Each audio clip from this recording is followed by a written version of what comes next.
لیکن یہ کہ امام مہدی کی حکومت قائم کرنے کے لیے کون لوگ آئیں گے؟ عرب جو ہیں وہ اندر سے کھوکھلے ہو چکے ہیں، عیاشی نے، دولت نے، پیسے نے، دولت، پیسہ، عیاشی، اس کی وجہ سے کھوکھلے ہو چکے ہیں۔ یہاں میں آپ کو دو حدیثیں سنانا چاہتا ہوں۔ سنن ابن ماجہ کی روایت ہے حضرت ابو ہریرہ سے رضی اللہ تعالی عنہ، قال قال رسول اللہ صلی اللہ علیہ وسلم اذا وقعت الملاحم بعث اللہ بعثا من الموالی ہم اکرم العرب فرسا واجودہ سلاحا یوید اللہ بہم الدین، رواہ ابن ماجہ عن ابی ہریرہ رضی اللہ تعالی عنہ۔ جب ملاحم کا دور شروع ہوگا تو اللہ تعالیٰ اٹھائے گا ایک لشکر یا لشکروں پر لشکر موالی میں سے۔ موالی کون ہے؟ عربوں نے جب فتح کیا تھا اس پورے علاقے کو خلافت راشدہ کے دوران، اور پھر وہ لوگ جو ہے، ایک رائے تو یہ تھی کہ انہیں غلام بنایا جائے سارے آبادیوں کو، لیکن یہ کہ حضرت عمر کا اجتہاد تھا، اس کے مطابق جو غلام نہیں بنایا گیا تو وہ موالی کی حیثیت رکھتے ہیں۔ عربوں میں دم نہیں ہے، موالی میں سے لشکر اٹھیں گے کہ جو در حقیقت حضرت مہدی کی حکومت کو قائم کرے گی۔ دوسری حدیث سنیے، عن عبداللہ ابن الحارث رضی اللہ تعالی عنہ، اور یہ ابن ماجہ کی روایت ہے، قال قال رسول اللہ صلی اللہ علیہ وسلم یخرج الناس من المشرق فیوطئون للمہدی یعنی سلطانہ، لشکر نکلیں گے، لوگ آئیں گے مشرق سے، اور وہ حضرت مہدی کی حکومت کو جمائیں گے اور قائم کریں گے۔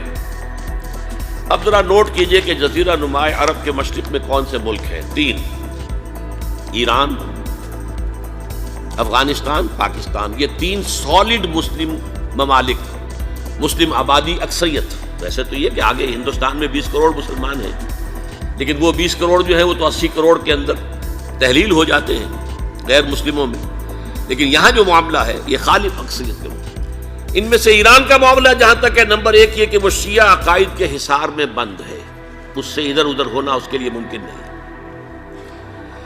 حدیث میں یہ بھی آتا کہ اصفہان سے 70,000 یہودی دجال کا ساتھ دیں گے۔ لیکن بہرحال خراسان ایک صوبہ ہے افغانستان کا اس وقت بھی شمال مشرقی کونے میں، مجھے امید ہے وہاں سے خیر کی، کیونکہ خراسان کا لفظ وہاں پہ شامل ہے، اور حضور کی حدیث میں بعد میں آپ کو سناؤں گا کہ خراسان سے فوجیں چلیں گی جو یروشلم کو دوبارہ حاصل کریں گی، فتح کریں گی۔ جیسے پہلے یروشلم کھویا عربوں نے تھا، دوبارہ حاصل کیا تھا کرد نے، کرد خون صلاح الدین ایوبی رحمۃ اللہ علیہ، ایسے اب پھر عربوں نے کھویا ہے، لیکن لینے والے خراسان سے لشکر آئیں گے۔ یخرج من خراسان رایات سود لا یردھا شیء حتی تنصب بإیلیا، خراسان کے علاقے سے کالے علم لے کر لشکر چلیں گے جن کے رخ کو کوئی موڑ نہیں سکے گا جب تک کہ وہ جا کر یروشلم میں نصب نہ ہو جائے۔ اس کے بعد نام آتا ہے پاکستان کا۔ یہ ہے میری اور آپ کی داستان، اور یہ ہے سبب جس کی وجہ سے کہ میں آپ سے یہ گفتگو کر رہا ہوں۔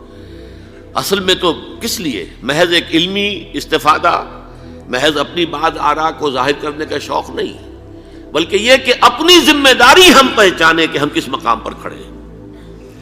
دیکھیے، اس پاکستان کے بارے میں یا ہندوستان کے بارے میں علامہ اقبال نے کہا تھا اپنے ترانہ ملی میں، میرے عرب کو آئی ٹھنڈی ہوا جہاں سے، میرا وطن وہی ہے، میرا وطن وہی ہے۔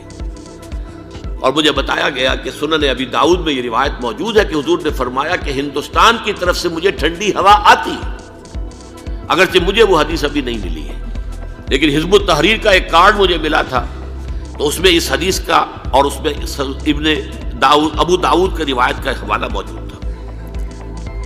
لیکن میں جو چیز آپ کو بتا چکا ہوں وہ یہ کہ الف ثانی کا پورا تجدیدی کارنامہ اس ہندوستان کی سرزمین میں ہوا۔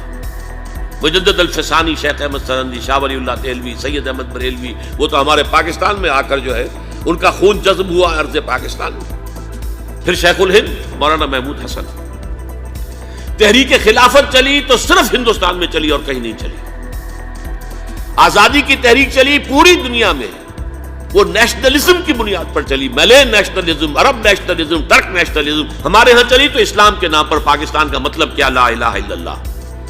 پھر پاکستان قائم ہوا معجزے کے طور پر، بلکہ نازل ہوا ہے لیلۃ القدر میں، انا انزلناہ فی لیلۃ القدر، جیسے قرآن نازل ہوا لیلۃ القدر میں، یہ پاکستان بھی نازل ہوا لیلۃ القدر میں۔ اس کا برقرار رہنا ابھی تک معجزہ ہے. ہندو یہ سمجھتا تھا، کانگریس سمجھتی تھی کہ جھٹپٹ ختم ہو جائے گا. پھر یہ کہ اس کا قرارداد مقاصد کا پاس ہو جانا، مزید بھی اور اضافی دفعات دستور میں آ جانا، اب کمرشل انٹرسٹ کو ربا قرار دے کر حرام قرار دینا، یہ سارے لینڈ مارکس ہیں کہ جو اشارہ کر رہے ہیں کسی چیز کی طرف، معاملہ کدھر جا رہا ہے. پھر یہ کہ یہ جو 14ویں صدی کے مجدد تھے شیخ الہند، اس کے بعد سے کچھ ایسی شخصیتیں عظیم پیدا ہوئی ہیں ہند میں جن کو میں سمجھتا ہوں کہ 14ویں صدی کے مجدد اور 15ویں صدی کے مجدد کے درمیان یہ 15ویں صدی کے مجدد کی راہ کو سیدھا کرنے والے، جیسے کہ حضرت یحییٰ نے کہا تھا میں تو آنے والے کا راستہ سیدھا کر رہا ہوں حضرت عیسیٰ کے لیے، ایسے ہی 15ویں صدی کے لیے امام مہدی کے لیے راستہ صاف کرنے والے سب سے پہلے علامہ اقبال، جنہوں نے اسلام کا تصور دین کی حیثیت سے دوبارہ زندہ کیا ہے، ورنہ اسلام ایک مذہب کی شکل اختیار کر چکا تھا. پھر مولانا مودودی، مولانا ابوالکلام آزاد حکومت الہیہ کے نعرے کے ساتھ میدان میں آئے. یہ اقبال نے جو تصور پیش کیا تھا اس پر عملی جد و جہد کے لیے حزب اللہ قائم ہوئی. نوٹ کر لیجئے 11 برس کا فرق ہے عمر کا علامہ اقبال کے اور ابوالکلام کے. اور 1913 میں جب حزب اللہ قائم کی ہے اس وقت علامہ اقبال کی ملی شاعری اپنے عروج کو پہنچ چکی تھی. پھر یہ کہ علامہ اقبال کے بعد تعمیل جو ہے اس کام کی وہ ابوالکلام نے کی، لیکن روایتی علماء کی شدید مخالفت کی وجہ سے وہ بددل ہو کر چھوڑ گئے، کانگریس میں شامل ہو گئے، بساط جو ہے حزب اللہ کی انہوں نے لپیٹ دی. پھر مولانا مودودی آئے، انہوں نے وہ ڈور جو ہے اس کا سرا تھاما، جماعت اسلامی قائم کی حکومت الہیہ ہی کے قیام کے لیے. اگرچہ میرے نزدیک یہ کہ وہ انتخابی اور ایک قومی سیاست کی ایک جماعت بن کر پاکستان میں جو ہے دلدل میں پھنس گئی ہے، اب ہم اس کی کوشش کر رہے ہیں تنظیم اسلامی اور یہ تحریک خلافت جس کے تحت یہ جلسہ ہو رہا ہے. یہ ساری چیزیں وہ ہیں کہ آپ کو سوائے پاکستان کے اور کہیں نہیں ملیں گی پوری دنیا. معلوم ہوتا ہے کہ پاکستان کو بہت بڑا رول پلے کرنا ہے اس میں، اور اس کے ساتھ اب جمع کر لیجئے افغانستان کی عمارت افغانستان، اسلامی عمارت افغانستان قائم ہو چکی ہے. یہ پچھلے 20 سالوں میں جو کچھ وہاں ہوتا رہا ہے اس سے پہلے تصور نہیں ہو سکتا تھا. علامہ اقبال کے فرزند بھی دیکھ کر آئے ہیں، تو اگرچہ وہ خود میں سمجھتا ہوں کہ خاصے انہیں آپ لبرل کہیں، آزاد خیال کہیں، لیکن اس درجے متاثر ہو کر آئے تھے کہ انہوں نے یہ کہا افغانستان میں جو میں نے حالات دیکھے ہیں کہ اگر 2-4 اور مسلمان ملکوں کے اندر یہ نظام قائم ہو جائے تو پوری دنیا مسلمان ہو جائے گی. یہ سب کچھ کیسے ہو رہا ہے؟ یہ آنے والے دور کی جھلکیاں ہیں. Coming events are casting their shadows before. یہ سب بتا رہے ہیں کہ پاکستان افغانستان کو مل کر اس میں کوئی عظیم رول پلے کرنا ہے. اور اس کے ضمن میں اب میں علامہ اقبال کے بارے میں آخری بات کہہ رہا ہوں. علامہ اقبال کے بارے میں عام یہ خیال ہے، انہوں نے اپنے خطبات میں مہدی کا اور نزول مسیح کا، حالانکہ میں کل پڑھ رہا تھا مولانا سید احمد اکبر آبادی رحمۃ اللہ علیہ کا ایک مقالہ ان کا کہ علامہ اقبال نے ابن خلدون کے بارے میں یہ کہا ہے کہ مہدی کا اور نزول عیسیٰ کا دونوں کا انہوں نے انکار کیا ہے، حالانکہ ابن خلدون نے نزول عیسیٰ کا انکار نہیں کیا، صرف مہدی کا انکار کیا ہے. بہرحال علامہ اقبال نے خطبات میں انکار کیا ہے، لیکن یہ کہ اپنی شاعری کے اندر میں چیلنج کرتا ہوں کسی بڑے سے بڑے اقبال شناس کو. ان کا یہ شعر ذرا سنیے: خضر وقت از خلوت دشت حجاز آید بروں، کارواں زی وادی دور و دراز آید بروں. خضر وقت، امام وقت، رہنمائے وقت، قائد وقت، خلوت دشت حجاز، حجاز کی صحرا کی کسی خلوت گزینی سے نکل کر باہر آئیں گے. میں حیران ہوتا ہوں علامہ کے اس فکر پر اور اس مصرے پر. یہاں انہوں نے شیعہ اور سنی دونوں کے کانسیپٹ جمع کر دیے. شیعہ کا کانسیپٹ یہ چھپے ہوئے کسی غار میں وہاں سے برآمد ہوں گے، اور ہمارا کانسیپٹ میں ام سلمہ رضی اللہ تعالیٰ عنہ کی حدیث سنا چکا، چھپے ہوئے ہوں گے وہ وہاں پر، مدینے سے نکل کر آ کر مکے میں چھپ جائیں گے. اس خانہ جنگی کی حالت میں لوگ ان کی طرف دیکھ رہے ہوں گے، سوچتے ہوں گے انہیں میدان میں آنا چاہیے، کوئی پارٹ پلے کرنا چاہیے، امت کی کوئی رہنمائی کرنی چاہیے، لیکن وہ چھپیں گے، وہ کارے ہوں گے، وہ اس ذمہ داری کو قبول نہیں کرنا چاہیں گے، جا کے چھپ جائیں گے مکے میں. وہاں سے مکے والے انہیں نکالیں گے اور وہ کارے ہوں گے، انہیں بالکل یہ پسند نہیں ہوگا کہ یہ ذمہ داری اٹھائیں. تو خضر وقت از خلوت دشت حجاز آیت بروں، کارواں زی وادی دور و دراز آیت بروں. کارواں جو چلے گا ان کی مدد کے لیے اس وادی دور و دراز، اس زی عظیم وادی دور و دراز، یہ وادی سندھ ہے۔ وادی سندھ جو ہے ہم سمجھتے ہیں کہ صرف یہ پاکستان اور پنجاب جو ہے یہ اس میں شامل ہے، سندھ اور پنجاب نہیں، افغانستان کا پورا مشرقی علاقہ اس میں شامل ہے۔